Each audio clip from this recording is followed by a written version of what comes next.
എല്ലാവർക്കും നമസ്കാരം. ഞാൻ സരിത മഹേശ്വരൻ.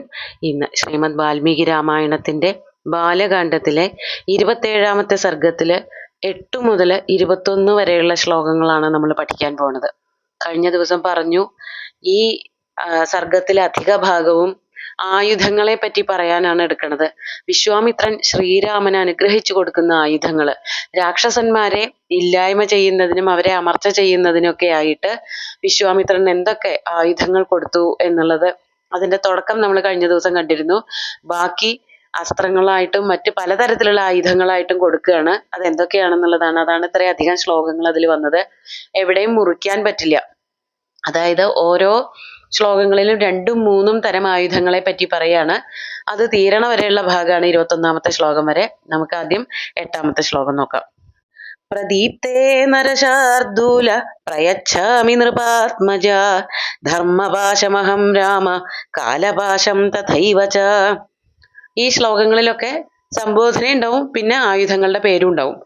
അത് ഓരോ ദേവന്മാരുടെ പേരിലുള്ള ആയുധങ്ങളാവാം, അതല്ലെങ്കിൽ അതിന് പ്രത്യേകം പേരിട്ടിരിക്കുന്ന അങ്ങനെ പ്രത്യേക തരത്തിലുള്ള ആയുധങ്ങൾ, അതൊക്കെയാണ് പറയണത്. ഇവിടെ ശ്രീരാമനോട് വിശ്വാമിത്രൻ പറയാണ്, അല്ലയോ നരശാർദൂല നൃപാത്മജ, ദശരഥന്റെ പുത്രനായിട്ടുള്ള വീരപരാക്രമിയായിട്ടുള്ള അല്ലയോ രാമ, ഞാൻ നിനക്ക് കുറച്ചുകൂടിയും ശ്രേഷ്ഠമായിട്ടുള്ള നല്ല ഉജ്ജ്വലിച്ചു നിൽക്കുന്ന 2 ആയുധങ്ങൾ കൂടി തരാം. അവയുടെ പേരാണ് ധർമ്മപാശമഹം രാമ കാലപാശം തഥൈവച. ധർമ്മപാശവും കാലപാശവും അലയോ രാമ വളരെ ജ്വലിച്ചു നിൽക്കുന്ന 2 പാശങ്ങളാണ്. കയറ് പോലെയുള്ളതായ ഒരു തരം ആയുധമാണ്. അതായത് ഈ വാള് പോലെ തന്നെ നല്ല മൂർച്ചയുള്ള ഉറുമി പോലത്തെ എന്തെങ്കിലും ആയുധങ്ങളാവണം. ആ കാലപാശം, വരുണപാശം എന്നൊക്കെ നമ്മൾ കേട്ടിട്ടുണ്ട്. അത് തന്നെയാണ് അതിന്റെ മറ്റു 2 ഭേദങ്ങള്. ധർമ്മപാശവും കാലപാശവും ഞാനിതാ നിനക്ക് അനുഗ്രഹമായിട്ട് തരുന്നു. അടുത്ത ശ്ലോകത്തിൽ ഇതുപോലെയൊക്കെ തന്നെയാണ്. 9ാമത്തെ ശ്ലോകം നോക്കാം. വാരുണം പാശമസ്ത്രം ച ദദാമ്യഹമനുത്തമം അശനീദ്വേ പ്രയച്ഛാമി ശുഷ്കാർദ്രേ രഘുനന്ദന. അല്ലയോ രഘുനന്ദന, നിനക്ക് ഞാൻ ഏറ്റവും ശ്രേഷ്ഠമായിട്ടുള്ള 2 പലതരത്തിലുള്ള 2 എന്നല്ല പലതരത്തിലുള്ള ആയുധങ്ങളും തരുന്നുണ്ട്. അതില് ആദ്യത്തെ വരിയിൽ പറയണത് ഇതാണ്, വാരുണം പാശം അസ്ത്രം ച. വാരുണം പാശം എന്ന് പറഞ്ഞാൽ ഇപ്പോ നേരത്തെ പറഞ്ഞ പോലെ ധർമ്മപാശം കാലപാശം എന്നൊക്കെ പറയണത് പോലെ വരുണപാശം. വരുണപാശം ഇതുപോലെ ആക്രമിക്കാൻ എടുക്കുന്നതായിട്ടുള്ള ഒരു ശക്തമായിട്ടുള്ള ആയുധമാണ്. മഹാബലിയെ ഈ ദാനം പറഞ്ഞിട്ട് ചെയ്തില്ല എന്നുള്ളതില് മഹാബലിയെ ഈ വരുണപാശം കൊണ്ട് ബന്ധിക്കുന്ന കഥ നാരായണീയത്തിലും മഹാഭാഗവതത്തിലും ഒക്കെ ഉണ്ട്. ആ അസ്ത്രങ്ങള് അതുപോലെ തന്നെ വരുണപാശം 2ഉം കൊടുക്കുന്നുണ്ട് ശ്രീരാമന്. വരുണപാശവും വരുണാസ്ത്രവും കൊടുക്കുന്നുണ്ട്. അതോടൊപ്പം തന്നെ അശനീദ്വേ 2 അശനികള്. അശനികൾ എന്ന് പറഞ്ഞാല് ഇടിവെട്ട് പോലത്തെ, ഇടിവാള് പോലത്തെ, അതും ഏതാണ്ട് ഇതുപോലെ തന്നെ ഇങ്ങനെ വീശി എറിയുന്നതായിട്ടുള്ള ആയുധങ്ങളാണ്. അവ ഒന്ന് അതിന്റെ പേര് ശുഷ്കം എന്നും മറ്റൊന്ന് ആർദ്രം എന്നുമാണ്. പേര് കേട്ടാൽ തന്നെ ഒന്ന് ഉണങ്ങിയതാണ്, ഒന്ന് നനഞ്ഞതാണ്. ആർദ്രമായിട്ടുള്ളതും ശുഷ്കമായിട്ടുള്ളതുമായ 2 അശനികളെയും ഞാനിതാ നിനക്ക് രഘുനന്ദന തരുന്നു. അടുത്ത ശ്ലോകം 10ാമത്തേത് നോക്കാം. ദദാമി ശാസ്ത്രം പൈനാകമസ്ത്രം നാരായണം തഥാ ആഗ്നേയമസ്ത്രം ദയിതം ശിഖരം നാമനാമത. ഇവിടെ 3 അസ്ത്രങ്ങളെ പറ്റി പിന്നെയും പറയാണ്. ദദാമി, ഞാനിതാ നിനക്ക് തരുന്നു. ഏതൊക്കെയാണ്? പൈനാകം അസ്ത്രം, നാരായണം അസ്ത്രം. പൈനാകം എന്ന് പറഞ്ഞാൽ പിനാക സംബന്ധിയായിട്ടുള്ള, ശിവസംബന്ധിയായിട്ടുള്ള അസ്ത്രം, അതാണ് ശൈവാസ്ത്രം അല്ലെങ്കിൽ പൈനാകമസ്ത്രം. മറ്റൊന്ന് നാരായണാസ്ത്രം. പിന്നൊന്ന് ഏറ്റവും ശക്തമായിട്ട് പ്രസിദ്ധി കേട്ടതായ എല്ലാവർക്കും പ്രിയപ്പെട്ടതായ ആഗ്നേയാസ്ത്രം. ശിഖരം എന്നാണ് അതിന്റെ ശരിക്കു പേര്. ആഗ്നേയാസ്ത്രം, അത് ശിഖരം നാമ ആഗ്നേയമസ്ത്രം ച ദദാമി. ആഗ്നേയാസ്ത്രവും ഞാൻ നിനക്ക് തരുന്നു. അടുത്ത ശ്ലോകം 11ാമത്തേത്. വായവ്യം പ്രഥമം നാമ ദദാമി തവ ചാനഘ അസ്ത്രം ഹയശിരോ നാമ ക്രൗഞ്ചമസ്ത്രം തഥൈവ ച. ആഗ്നേയാസ്ത്രത്തിന്റെ പേര് ശിഖരമാണ് എങ്കില് വായവ്യാസ്ത്രത്തിന്റെ പേര് പ്രഥമം എന്നാണ്. ചിലതിൽ പ്രഥനം എന്നും കാണാനുണ്ട്. ഏതായാലും പ്രഥമം എന്നോ പ്രഥനം എന്നൊക്കെ പേരുള്ളതായ വായവ്യാസ്ത്രവും അല്ലയോ പാപം ചെയ്യാത്തവനെ അനഘ ശ്രീരാമ ഞാൻ നിനക്കായിട്ട് തരുന്നു. അതുപോലെ തന്നെ ഹയശിരഹ എന്നു പേരുള്ള അതിലെന്തെങ്കിലും കുതിരയുടെ ചിഹ്നമോ കുതിരയുടെ തലയുടെ ചിഹ്നമൊക്കെ ഉള്ളതാവാം, അല്ലെങ്കിൽ ചിത്രമൊക്കെ ഉള്ളതാവാം. അങ്ങനെയുള്ള ഒരു അസ്ത്രം തരുന്നുണ്ട്. ക്രൗഞ്ചം എന്നു പേരുള്ള ഒരു അസ്ത്രം കൊടുക്കുന്നുണ്ട്. ഇതൊക്കെ പലതരത്തിലുള്ള അസ്ത്രങ്ങളാണ്. അതുപോലെ 12ാമത്തെ ശ്ലോകത്തിൽ പറയാണ്, ശക്തിദ്വയം ചകാകുത്സ്ഥ ദദാമി തവ രാഘവ കങ്കാളം മുസലം ഘോരം കപാലമഥ കങ്കണം വധാർത്ഥം രക്ഷസാം യാനി ദദാമ്യേതാനി സർവശ.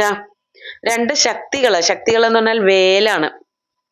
ഈ എറിഞ്ഞു വീഴ്ത്തുന്ന നല്ല നീളമുള്ളതായിട്ടുള്ള ആയുധങ്ങൾ, അത് 2 ഞാൻ നിനക്ക് തരുന്നുണ്ട്.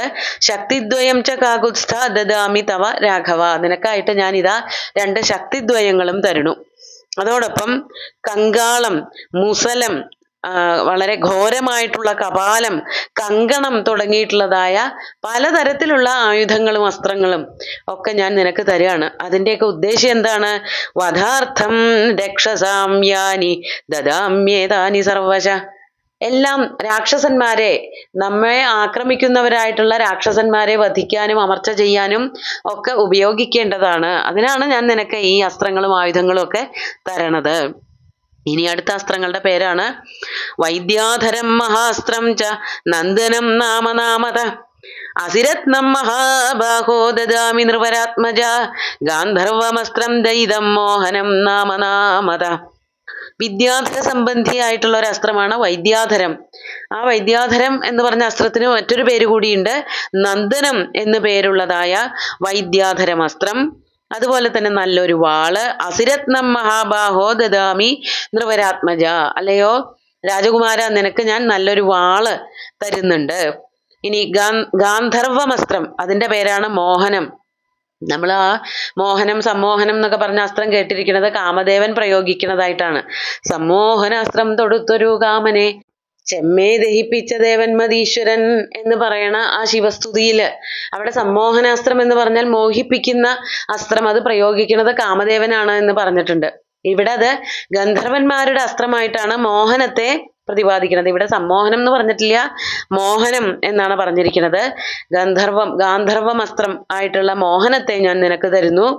അതുപോലെ 15ാമത്തെ ശ്ലോകാണ്, പ്രസ്വാപനം പ്രശമനം ദദ്മി സൗമ്യം ച രാഘവ വർഷണം ശോഷണം ചൈവ സന്താപന വിലാപനേ.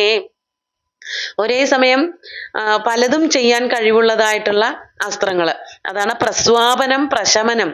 പ്രസ്വാപനം എന്ന് പറഞ്ഞാൽ ഉറക്കിക്കിടത്താൻ, അതായത് വധിക്കില്ല, അത് പ്രയോഗിച്ചാൽ ഉറങ്ങിപ്പോവും, അങ്ങനെയുള്ളതായ അസ്ത്രം. പ്രശമനം, ശക്തികളൊക്കെ ക്ഷയിച്ചു പോകുന്നതായിട്ടുള്ള അസ്ത്രം. വർഷണം, മഴ പെയ്യിക്കാനുള്ള അസ്ത്രം. ശോഷണം, ഉണക്കുന്നതിനുള്ള അസ്ത്രം. സന്താപനം, വിലാപനം. സന്താപനം എന്ന് പറഞ്ഞാൽ ഉണക്കുക, അതുപോലെ തന്നെ വിലാപനം എന്നുള്ളത് കൊണ്ട് വ്യാപിപ്പിക്കുക എന്നൊക്കെ അർത്ഥം കാണുന്നു. എന്തായാലും പലതരത്തിലുള്ള പ്രകൃതിയിൽ ഉണ്ടാകാവുന്ന പല പ്രക്രിയകളും ഈ അസ്ത്രം കൊണ്ട് ചെയ്യാവുന്ന രീതിയിൽ അതിനുള്ള അനുഗ്രഹമാണ് വിശ്വാമിത്രൻ ശ്രീരാമന് കൊടുക്കുന്നത്. ഇനി അടുത്ത ശ്ലോകത്തില് മാദനം ചൈവ ദുർധർഷം കന്ദർപ്പദയിതം തഥാ ഗാന്ധർവമസ്ത്രം ദയിതം മാനവം നാമനാമത പൈശാചമസ്ത്രം ദയിതം മോഹനം നാമനാമത പ്രതീച്ഛ നരശാർദൂല രാജപുത്ര മഹായശ. മറ്റു കുറെ അസ്ത്രങ്ങളുടെ പേരാണ് മാദനം, ദുർധർഷം, കന്ദർപ്പദയിതം, അതുപോലെ ഗാന്ധർവമസ്ത്രം, അത് വീണ്ടും പറയുന്നുണ്ട്. മാനവം, അതായത് ഗന്ധർവന്മാർക്ക് ഇഷ്ടപ്പെട്ടതായിട്ടുള്ള അസ്ത്രം മറ്റൊന്ന്. ആദ്യം ഒരെണ്ണം തന്നു എന്നുണ്ടെങ്കിലും വീണ്ടും, അതായത് ആദ്യം മോഹനമാണ് കൊടുത്തതെങ്കിൽ ഇപ്പൊ മാനവം എന്നു പേരുള്ള മറ്റൊരു അസ്ത്രം കൊടുക്കുന്നുണ്ട്. കന്ദർപ്പന് ഇഷ്ടപ്പെട്ടതായിട്ടുള്ള ചില അസ്ത്രങ്ങൾ കൊടുക്കുന്നുണ്ട്, അതിന്റെ പേരായിരിക്കണം മാദനം എന്നുള്ളത്. ദുർധർഷം എന്ന് പറഞ്ഞാൽ മറ്റൊരാൾക്കും ഇത് പ്രയോഗിച്ചാൽ തന്നെ ആക്രമിക്കാൻ വേറെ ഒരാൾക്കും സാധിക്കില്ല, അവരെയൊക്കെ, അതായത് ഇങ്ങോട്ടുള്ള പരിരക്ഷയും ആ അസ്ത്രം നൽകുന്നുണ്ട്. അതുപോലത്തെ അസ്ത്രങ്ങളും ഒക്കെ കൊടുക്കുകയാണ് വിശ്വാമിത്രൻ ശ്രീരാമന്.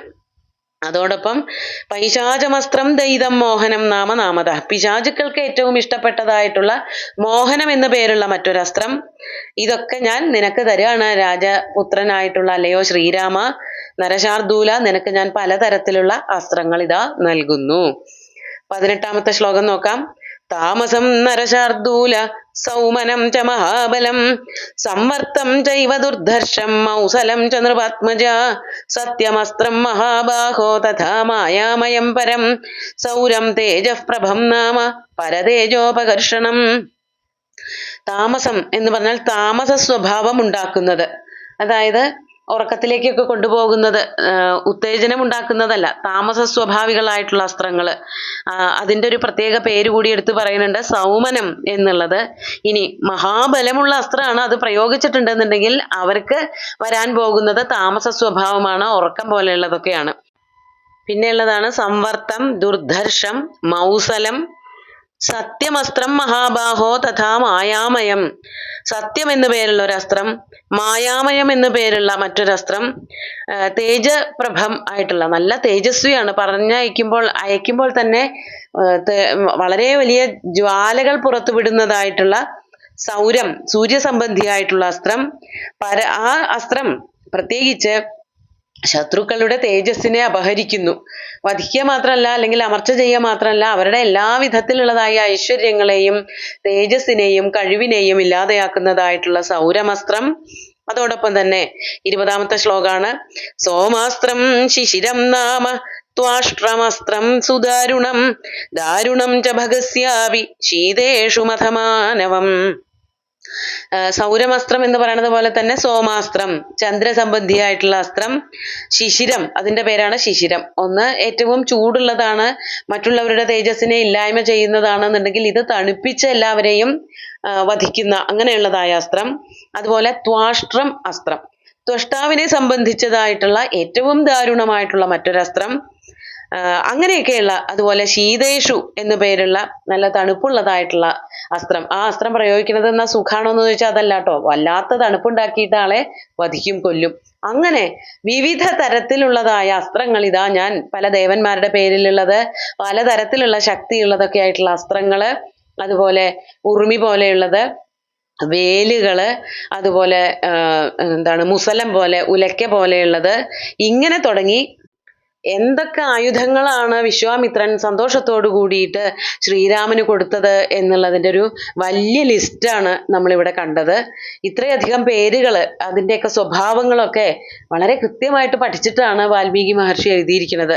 ഓരോ അസ്ത്രങ്ങൾ എന്താ ചെയ്യണത്, മറ്റുള്ളവരുടെ നേർക്ക് പ്രയോഗിച്ചാൽ അതൊക്കെ എങ്ങനെ അവരെ ബാധിക്കും എന്നുള്ളത് വരെ അവിടെ സൂചിപ്പിച്ചിട്ടുണ്ട്. ചിലത് അവരെ കൊല്ലുക മാത്രമല്ല, അവരുടെ കുടുംബത്തിനെയും അവരുടെ ഐശ്വര്യങ്ങളെ വരെ ഇല്ലാതെയാക്കുന്ന അങ്ങനത്തെ കഠിനമായിട്ടുള്ള അസ്ത്രങ്ങളുടെ പ്രയോഗങ്ങൾ വരെ പഠിപ്പിച്ചു കൊടുത്തിട്ടുണ്ട്.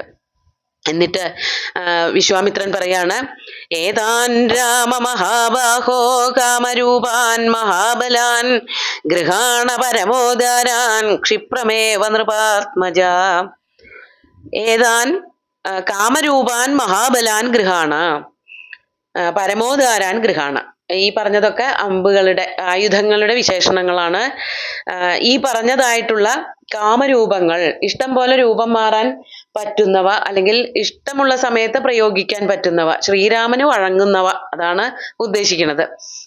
അതുപോലെ മഹാബലശാലികളായിട്ടുള്ള, ശ്രീരാമനെ സംബന്ധിച്ചിടത്തോളം വളരെ ഉദാരമതികളായിട്ടുള്ള, എപ്പോൾ വേണമെങ്കിലും ശ്രീരാമൻ ഇവരെ ആശ്രയിക്കാം. അതാണ് പരമോദാരന്മാരായിട്ടുള്ള ഈ അസ്ത്രങ്ങളെ എത്രയും പെട്ടെന്ന് തന്നെ അല്ലയോ ശ്രീരാമ നീ സ്വീകരിച്ചാലും ഗൃഹാണ എന്ന് പറഞ്ഞ് ആ അസ്ത്രങ്ങളെ പ്രയോഗിക്കേണ്ട വിധം, മന്ത്രം, ഇതൊക്കെ പഠിപ്പിച്ചു കൊടുക്കുകയാണ് വിശ്വാമിത്ര മഹർഷി ചെയ്യണത്. നമുക്ക് ഇന്നത്തെ ശ്ലോകങ്ങൾ ഒന്നുകൂടി ചൊല്ലി നോക്കാം. പ്രദീപ്തേ നരശാർദൂല പ്രയച്ഛാമി നൃപാത്മജ ധർമ്മപാശമഹം രാമ കാലപാശം തഥൈവ ച വാരുണം പാശമസ്ത്രം ച ദദാമ്യഹമനുത്തമം അശനീദ്വേ പ്രയച്ഛാമി ശുഷ്കാർദ്രേ രഘുനന്ദന ദദാമി ചാസ്ത്രം പൈനാകമസ്ത്രം നാരായണം തഥാ ആഗ്നേയമസ്ത്രം ദൈതം ശിഖരം നാമ നാമതഃ വായവ്യം പ്രഥമം നാമ ദദാമി തവ ചാനഘ അസ്ത്രം ഹയശിരോ നാമ ക്രൗഞ്ചമസ്ത്രം തഥൈവ ച ശക്തിദ്വയം ച കാകുത്സ്ഥ ദദാമി തവ രാഘവ കങ്കാളം മുസലം ഘോരം കാപാലമഥ കങ്കണം വധാർത്ഥം രക്ഷസാമ്യാനി ദദാമ്യേതാനി സർവശഃ വൈദ്യാധരം മഹാസ്ത്രം ച നന്ദനം നാമ നാമതഃ അസിരത്നം മഹാബാഹോ ദദാമി നൃവരാത്മജ ഗാന്ധർവമസ്ത്രം ദയിതം മോഹനം നാമനാമത പ്രസ്വാപനം പ്രശമനം ദദ്മി സൗമ്യം ച രാഘവ വർഷണം ശോഷണം ചൈവ സന്താപന വിലാപനേ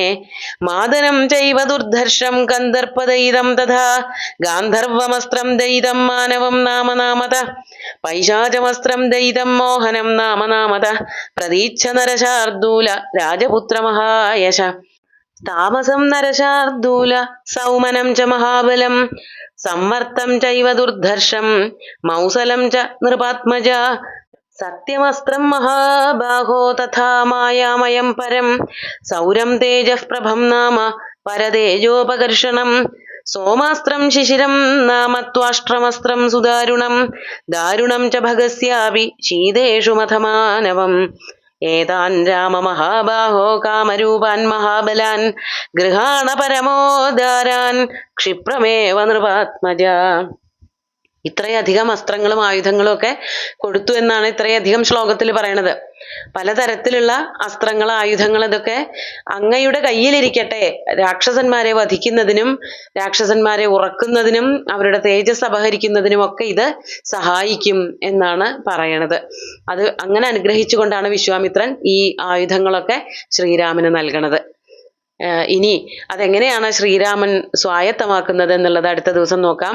സുന്ദരമായിട്ടുള്ള ഈ ശ്ലോകങ്ങൾ ഭഗവാൻ ശ്രീരാമചന്ദ്രന്റെ കാൽക്കൽ അർപ്പിച്ചുകൊണ്ട് ഗുരുവായൂരപ്പനെ സാഷ്ടാംഗം നമസ്കരിച്ചുകൊണ്ട് എല്ലാവർക്കും ശുഭദിനം നേർന്നു നിർത്തട്ടെ. നന്ദി.